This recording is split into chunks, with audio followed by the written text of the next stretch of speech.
1절부터 6절까지입니다. 구약 성경 1044쪽 어간에 있습니다. 이사야 63장 1절부터 6절까지 이사야서를 계속 반영하겠습니다. 교독합니다. 1절 제가 있습니다. 에돔에서 오는 이 누구며 붉은 옷을 입고 보스라에서 오는 이 누구냐? 그의 화려한 의복 큰 능력으로 걷는 이가 누구냐? 그는 나이니 공의를 말하는 이요 구원하는 능력을 가진 이니라.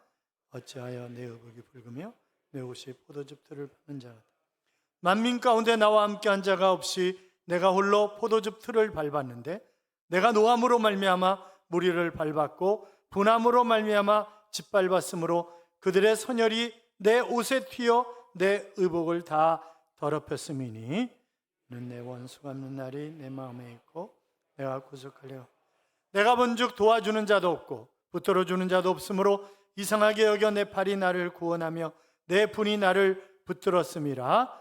내가 노함으로 말미암아 만민을 밟았으며 내가 분함으로 말미암아 그들을 취하게 하고 그들의 선혈이 땅에 쏟아지게 하였느니라. 아멘. 같이 인사하겠습니다. 주의 이름으로 잘 될 것입니다. 더 잘 될 것입니다.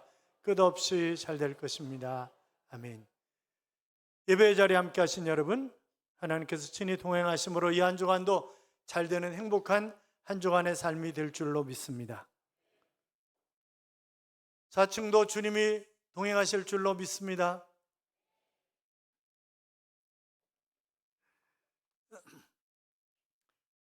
우크라이나와 러시아 그리고 지금 이스라엘과 하마스가 전쟁을 하고 있습니다만 전쟁은 절대로 일어나서는 안 되는 거죠. 전쟁하면 피해를 누구나 다 입는 것입니다. 그렇기 때문에 결단코 전쟁이 일어나서는 안 되는데 그 전에 도끼 만행 사건이라든지 북한이 이런저런 일을 할 때마다 저것들을 확 쓸어버리지 그런 생각들이 있었지만 그러나 전쟁은 일어나서는 안 되는 거죠. 전쟁은 안 하는 것이 가장 좋지만 피할 수 없는 전쟁이라면 반드시 승리해야 합니다. 전쟁은 2등이 없습니다. 전쟁에 패배하는 것 그것보다 비참한 일은 없기 때문에 그렇습니다. 그런데 우리의 영적인 전쟁도 있잖아요. 이 영적인 전쟁은 더 말할 나위 없이 확실하게 분명하게 이겨야 하는 것입니다. 왜냐하면 우리의 영혼이 빼앗기는 것이고 우리 영혼이 죽는 것이고 영원한 세계가 걸려있는 그런 전쟁이기 때문에 그 전쟁에서는 반드시 승리해야 하는 것입니다. 그 어떤 사람도 마귀와의 이 전쟁을 피할 수가 없습니다.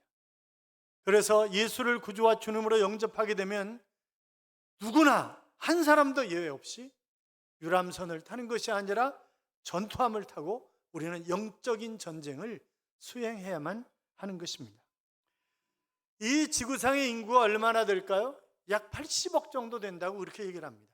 그런데 그 가운데 바로 천국에 들어갈 구원받은 사람, 예수 그리스도를 구주와 주님으로 영접한 사람이 과연 얼마나 될까라고 하는 것에 관해서 교회 성장학자들이, 성령 해석학자들이, 또 많은 목회자들이 많아야 2억을 넘지 않을 것이다 그렇게 얘기를 합니다. 자, 그렇다고 한다면 78억이라고 하는 인구가 결국 구원을 받지 못하고 영원한 지옥으로 마귀에게 끌려 들어가게 될 것입니다. 그렇기 때문에 우리가 끊임없이 복음을 전하는 것이고 목 놓아 외치고 예수 믿자고 그렇게 부르짖는 것 아니겠습니까? 성경은 구원의 복음입니다. 세상이 어떤 곳인지, 어떻게 해야 구원을 받을 수 있는 것인지, 어떻게 살아가야 하나님이 기뻐하시는 삶을 살아갈 수 있는지를 보여주는 그런 말씀이라고요. 영적 전쟁에 관한 그런 이야기를 참 많이 하고 있습니다. 특별히 구약 성경 같은 경우는 우리가 구약 성경을 이스라엘의 역사 아니냐, 그렇기 때문에 굳이 우리가 그렇게 깊이 알 필요가 있겠는가 그렇게 생각하기 쉽지만 그것은 영적 전쟁을 그 이스라엘 역사를 통해서 우리에게 가르쳐주고 있는 그런 교훈인 것입니다. 이 전쟁은 지금도 일어나고 있고 바로 우리의 전쟁입니다.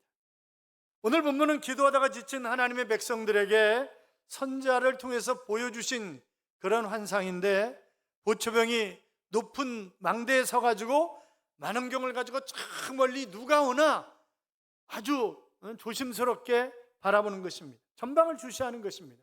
저 멀리 지평선에서 누군가 붉은 옷을 입고 옵니다. 바로 에돔에서 오고 있는 것입니다.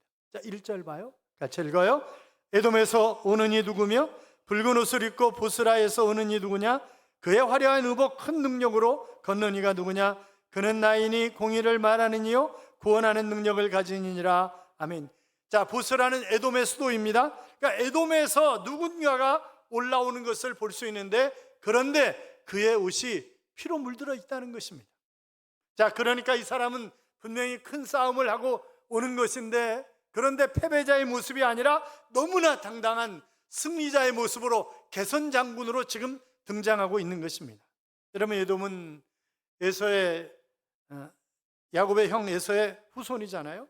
하나님의 백성인 야곱의 후손 이스라엘을 늘 괴롭힌 민족이 바로 이 에돔 족속들입니다.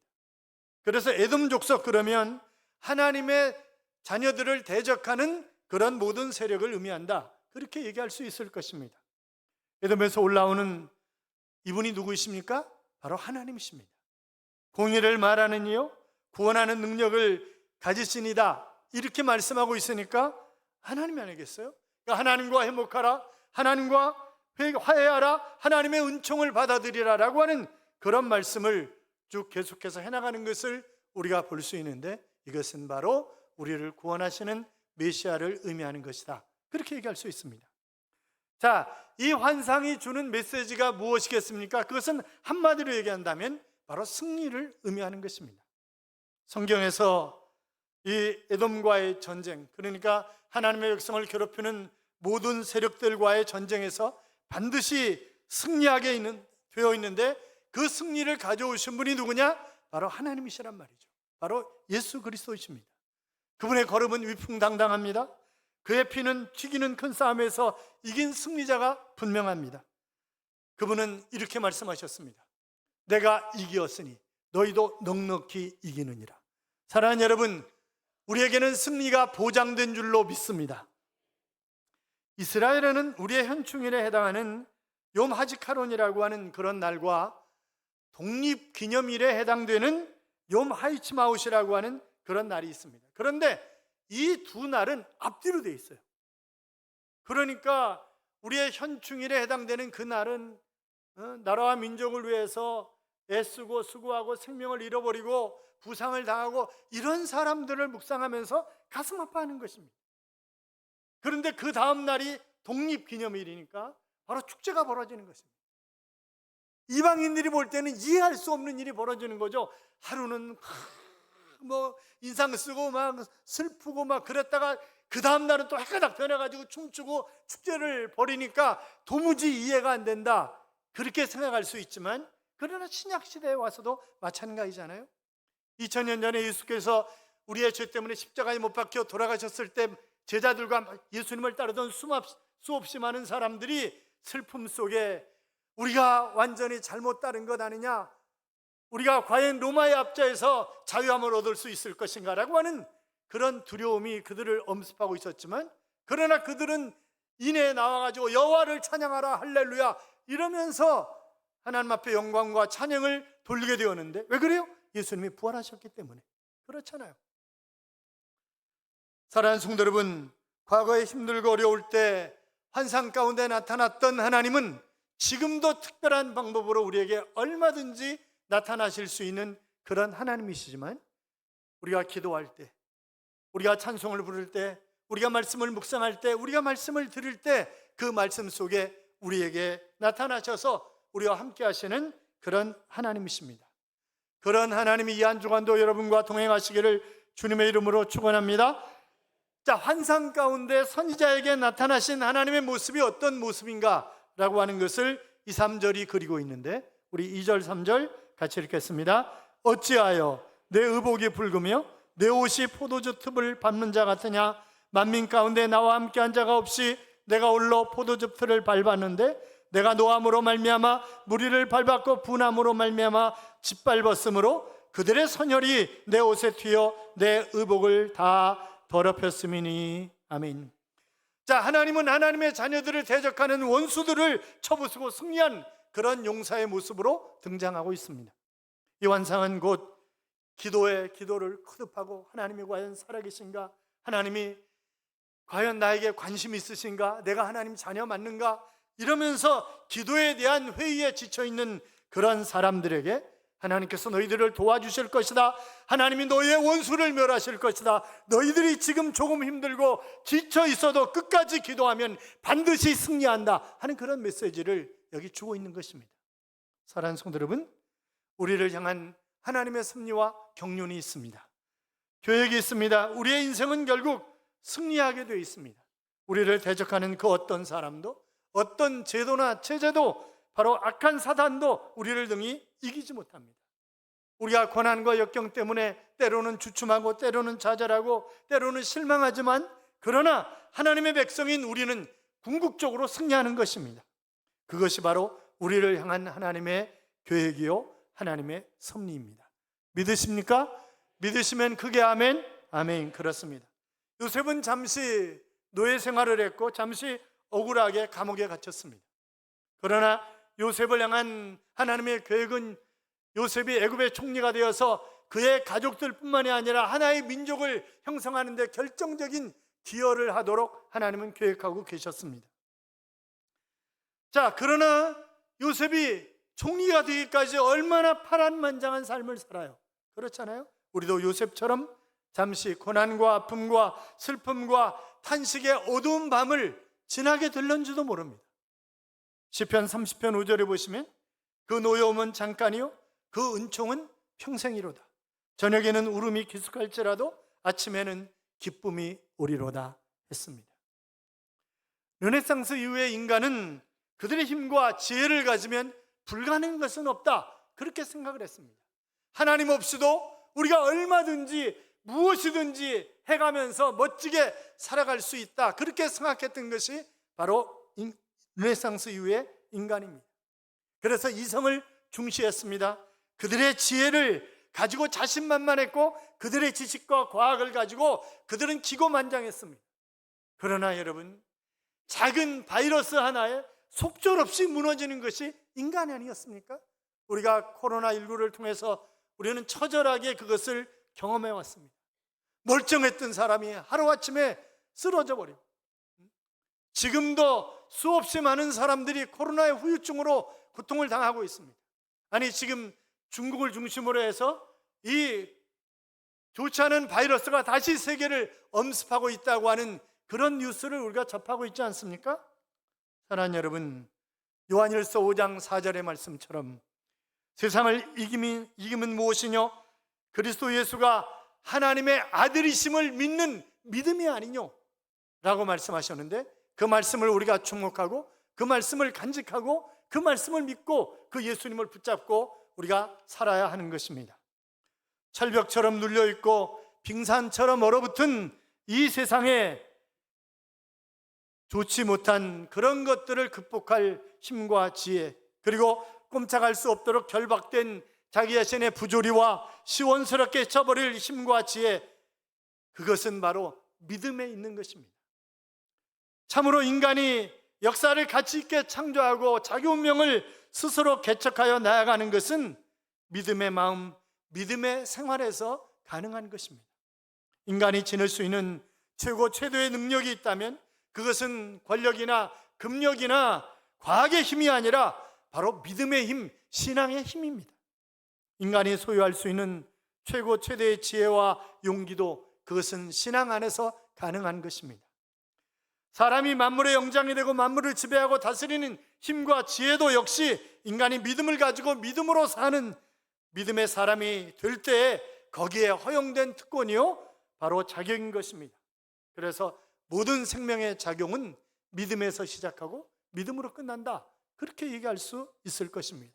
여러분, 믿음은 기적을 낳아줍니다. 우리에게 기적이 과학 만능인 지금도 있을 수 있느냐, 그렇게 이야기하는 사람들도 있지만, 그러나 믿음의 사람만이 기적이 어떤 것인가 라고 하는 것을 경험할 수 있고 그 기적을 이해할 수가 있는 것입니다. 기적은 믿음 속에서만 생겨나는 힘이기 때문에 그렇습니다. 믿음만이 기적을 낳습니다. 예수님이 환자들을 치료하실 때 뭐라고 말씀하셨어요? 내 믿음이 너를 구원하였느니라. 내 믿음대로 될지어다. 이렇게 말씀하시는 것을 우리가 볼 수 있지 않습니까? 믿음이 기적을 낳는다고 하는 그런 말씀입니다. 맥스 루케이도라고 하는 사람이 믿음 연습이라고 하는 책을 썼어요. 그런데 이분이 그 책에서 이런 얘기를 합니다. 서둘러 기도하고 좋은 충고를 받아들이고 절대 포기하지 마라. 그러면서 플로렌스 체도역과 같은 실수를 저지르지 말라고 경고를 하고 있는데, 이 플로렌스 체도역은 수영으로 영국 해협을 건넌 그런 최초의 여성입니다. 그가 1952년에 바로 캘리포니아 해변에서 35km 떨어진 카나리아 섬, 이 카나리아 섬에서 수영으로 16시간 동안 돌파해서 오겠다, 그렇게 발표를 했습니다. 어머니가 모터보드를 뒤에서 타고 오고 열심히 수영을 하는 거예요. 날씨도 추웠고 칠흑같이 안개가 쫙 끼었습니다. 죽기 살기로 헤엄을 쳐서 15시간 넘게 헤엄을 쳤는데 도저히 더 이상 헤엄을 칠 수가 없는 거예요. 춥고 다리에 쥐가 나는 것 같고 어떻게 할 수 없어. 나를 빨리 좀 보트에 태워달라고 막 소리를 지르는 거죠. 그러니까 어머니가 야 조금만 참아, 조금만 더 하면 돼. 아 조금이나마 빨리 나 좀 태워줘요. 막 그래도 어쩔 수 없이 그를 보트에 태웠습니다. 잠시 후에 안개가 쫙 걷혔는데 바로 코앞에 캘리포니아 해변인 거예요. 800m도 채 안 남은 것입니다. 그가 기자회견하면서 내가 실패한 것은 안개 때문이었습니다. 안개가 그렇게 얘기를 한 거예요. 그리고 그는 2달 후에 다시 도전을 했습니다. 그날도 역시 날씨가 추웠고 안개가 자욱하게 끼었지만 그러나 성공할 수 있었습니다. 왜요? 앞이 보이지 않지만 조금만 더 가면 바로 육지가 나를 기다리고 있다, 그렇게 생각하고 그는 수영을 했던 것입니다. 맥스 루케이도는 이런 얘기를 합니다. 그리스도인은 신앙을 경주할 때마다 멀리 내다보아야 합니다. 목표인 예수 그리스도를 바라보아야 합니다. 슬럼프의 안개에 갇혀 어리석은 결정을 내려서는 결단코 안 될 것입니다. 2번만 팔을 더 내저으면 결승점에 도달할 수 있습니다. 하나님이 천사에게 승리의 나팔을 불라고 손짓하고 계실런지도 모릅니다 하는 그런 얘기를 했습니다. 사랑하는 여러분, 문제만 바라보고 포기하십니까? 문제 너머에 있는 주 예수 그리스도를 바라보시기 바랍니다. 믿음이 이기는 것입니다. 예수님을 바라보는 믿음이 우리에게 승리를, 기적을 안겨주는 것입니다. 믿음은 천만 억만의 군대보다도 더 힘센 장수이고 그 어떤 무기보다도 강력한 무기가 바로 믿음입니다. 100메가톤의 원자 수소폭탄보다도 더 힘센 무기가 바로 믿음입니다. 인간의 역사는 이 사실을 역력하게 가르쳐주고 있는 것입니다. 세계 역사는 믿음이 있는 사람들에 의해 이루어져 온 것입니다. 누가요? 하나님이 그들을 사용하셨기 때문에 그것은 가능한 일이었습니다. 하나님은 승리자로 이 땅에 오셨습니다. 하나님은 우리에게 승리를 안겨주기 위해서 이 땅에 오신 것입니다. 자, 그렇다면 언제 우리를 구원하시고 언제 우리를 고통에서 건져내시고 언제 우리를 승리하게 하시는 것입니까? 자, 4절 5절 보세요. 4절 5절 같이 읽습니다. 이는 내 원수 갚는 날이 내 마음에 있고 내가 구속할 해가 왔으나 내가 본즉 도와주는 자도 없고 붙들어주는 자도 없으므로 이상하게 여겨 내 팔이 나를 구원하며 내 분이 나를 붙들었음이라. 아멘. 하나님께서 우리를 괴롭히는 그 원수들을 바로 파괴시키고 우리의 원수를 갚아주는 그런 날이 있다는 것입니다. 하나님의 시간표에는 우리의 눈물을 닦아주시고 슬픔을 거두어 가시고 우리를 영광스럽게 하는 그런 때가 있다는 것입니다.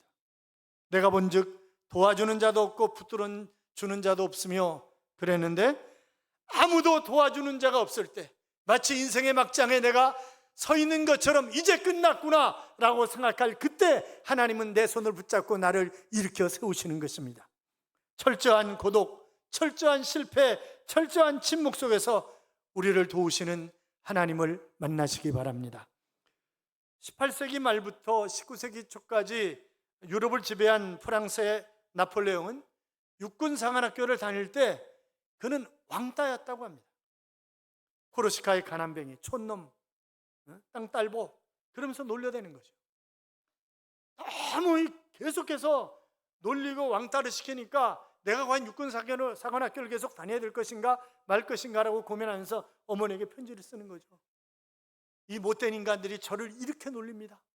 도저히 제가 견딜 수가 없습니다. 그렇게 편지를 보냈더니 어머니가 이렇게 답장을 해오셨습니다. 아들아, 비굴해 주지 마라. 좋은 환경에서 영웅이 탄생한 예는 없다. 내가 무서운 적이 있다면 바로 허영과 사치일 것이다. 가장 귀한 친구는 독서라고 생각해라. 나는 절대 낙심하지 않는다. 왜냐하면 너는 역경을 능히 헤쳐나갈 결심을 벌써 했을 것이기 때문이다. 그 편지가 나폴레옹을 나폴레옹답게 만든 것입니다. 그가 육군사관학교를 졸업할 때 58명 중에서 42등이었어요. 잘한 건 아니잖아요. 그렇잖아요. 그런데 그가 유럽을 정복하는 그런 놀라운 정복자로 설 수 있었던 것은 어머니의 격려, 어머니의 위로 때문이었단 말이죠.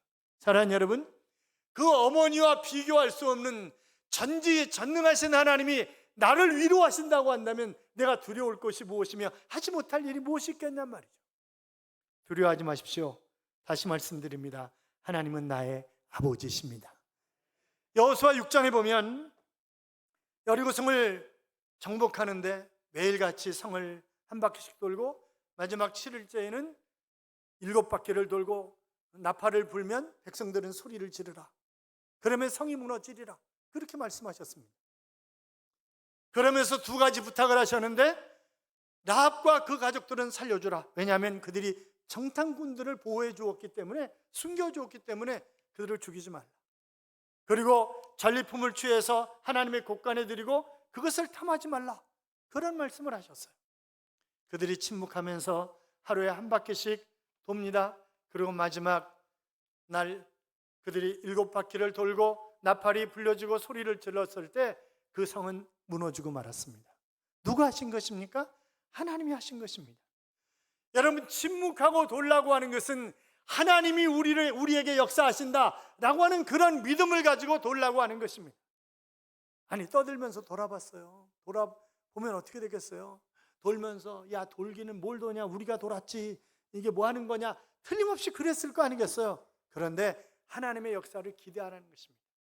부정적인 생각하지 말고 하나님이 어떻게 역사하실 것인가 기대하면서, 바로 기도하면서 돌라고 하는 것입니다.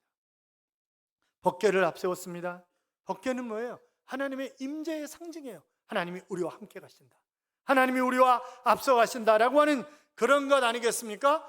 여호수아 6장 20절 이하에 보시면 이에 백성은 외치고 제사장들은 나팔을 불매 백성이 나팔 소리를 들을 때 크게 소리질러 외치니 성벽이 무너져 내린지라. 백성이 각기 앞으로 나아가 그 성에 들어가서 그 성을 점령하고 그 성 안에 있는 모든 것을 온전히 바치되 남녀노소와 소와 양과 나귀를 칼로 멸하니라. 할렐루야. 결국 놀랍게, 그래서 어떤 성경 해석학자들은 바로 그때 하나님이 지진을 기가 막히게 사용하셨다, 그렇게 이야기하는 사람들도 있습니다만, 난공불락의 요새가 그 소리에 와르르 무너진 것입니다. 하나님이 하신 것입니다. 이사야 35장 2절 이하에 보면 너희는 약한 손을 강하게 하며 떨리는 무릎을 굳게 하며 겁내는 자들에게 이르기를 굳세어라, 두려워하지 말라. 보라, 너희 하나님이 오사 보복하시며 갚아주실 것이라. 하나님이 오사 너희를 구하시리라. 그렇게 말씀하셨습니다. 하나님의 일하심에 대한 간절함과 안타까움이 있기에 외치는 것입니다. 외치니까 놀라운 역사가.